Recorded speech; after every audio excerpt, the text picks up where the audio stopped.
Very good morning to you and a warm welcome from the city of Leeds. Fraser Dainton here.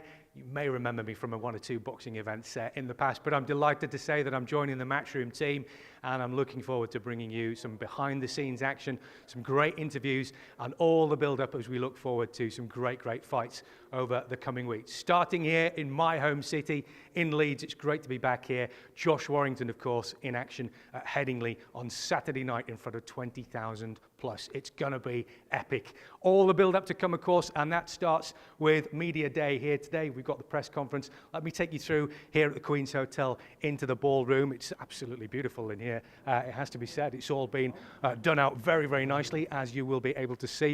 A lot of activity still going on at the moment. We've got the Matchroom in the DAZN studio team just being built up here. There are photography areas, there are cameras being put in, all that kind of stuff. We'll be bringing it all to you on the live stream, of course, throughout the day.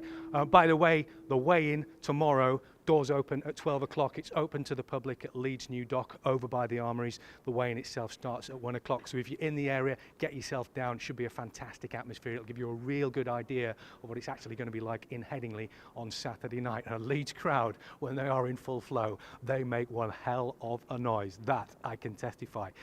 We have a top table set up here this afternoon. It's a little bit different to how things used to be. Of course, we've had a lot of restrictions with COVID and what have you, which have made things a little bit different. Now we can get everybody on the top table once again. Bit more interaction, bit more of a spectacle. It's all going to be great fun. We've got some great people here. They're going to be watching the fights who have been involved, trainers, pundits, experts, you name it. I'm joined by a former world champion cruiserweight, obviously. It's great to see you, Enzo. How are you? Yeah, good, thanks, Fraser. Thanks for having me on. Looking forward to this fight, and of course you've got a personal interest in this weekend, of course, because you're heavily involved with Ebanie Bridges. Yes, she boxed, I think she boxed 4 weeks ago. She boxed Bex Connolly.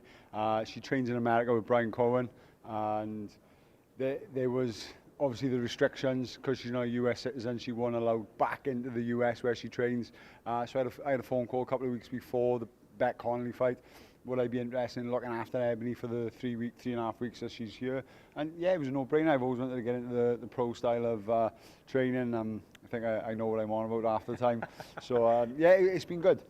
And how has she been? Has she been soaking it all in like a sponge? Because I mean, somebody with your experience has got a lot to give. Yeah, in all fairness to her, I've been very impressed with the way she acts, the way she behaves, the way she commits herself to training. She's always asking questions. If I give her something to do, she's asking what the mechanics of it, what's happening, which way it'll revolve. She soaks everything in. And with me only having 3.5 weeks with her, Brian Cohen's her trainer. She's a Brian Cohen fighter, and I thought he's done a marvelous job with her. I've just tried to give a little bit of help where I think it would be useful. Me being a puncher myself, she's a puncher, and let me tell you, she is a puncher. For a girl, she is a puncher. She's really shocked me.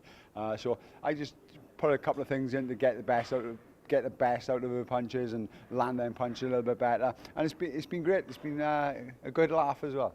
Obviously, she would love to be up at the sort of level that Katie Taylor is at. I'm sure, hopefully, with Matchroom's guidance, she'll hopefully get there one day or sooner or later. But Katie Taylor, just to sum up what a phenomena she is for women's boxing and the level that she's at the moment. She's a stand-up women's boxing. She's transitioned boxing, the way she fights. I think she was the first girl. I don't mean this in a bad way, but she's one of the first girls who don't actually box like a girl. You know, you watch her fight and you say that's a good fight. You don't say that was a good woman's fight. We go back to the Ebanie Bridges Shannon Courtney fight. You know, you could say that was a good fight, not a good woman's fight. They're changing attitudes. Yeah. Jonas Harper, Jonas Taylor. You know, they were good fights. They weren't good women's fights. They were good fights. So, like you said, they're changing attitudes. The perception of a woman's boxer is changing, and it's getting more even. It's getting more level, and you know, it's great to see.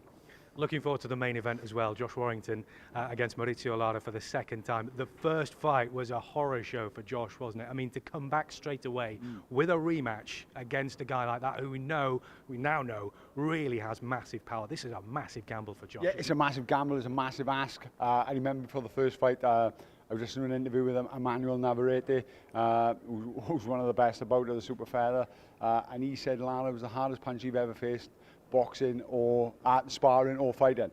So we knew he could crack, but I didn't think we realised how hard he could crack.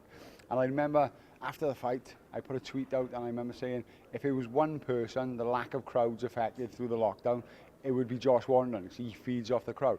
But on the other side of things, Saturday night, 20,000 crowd, he cannot go play into the crowd.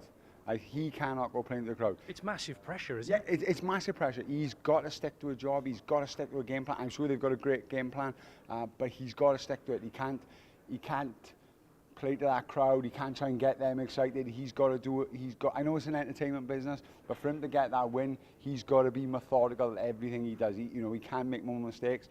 And with the power that he felt of Lara last time, it could work both ways. One, it could make him switch on. It could really switch him on, and he can be as razor sharp as he ever been. Or he'll have that doubt in his mind that when Lara catches him in that one shot, he knows the effect it's going to have. So it's very interesting. Take my hat off to Josh, going straight back in there, and it should be a terrific fight. Absolutely intriguing. Enzo, great to see you, mate. Thanks very much indeed for having us. So Enzo Maccarinelli here with us throughout the week.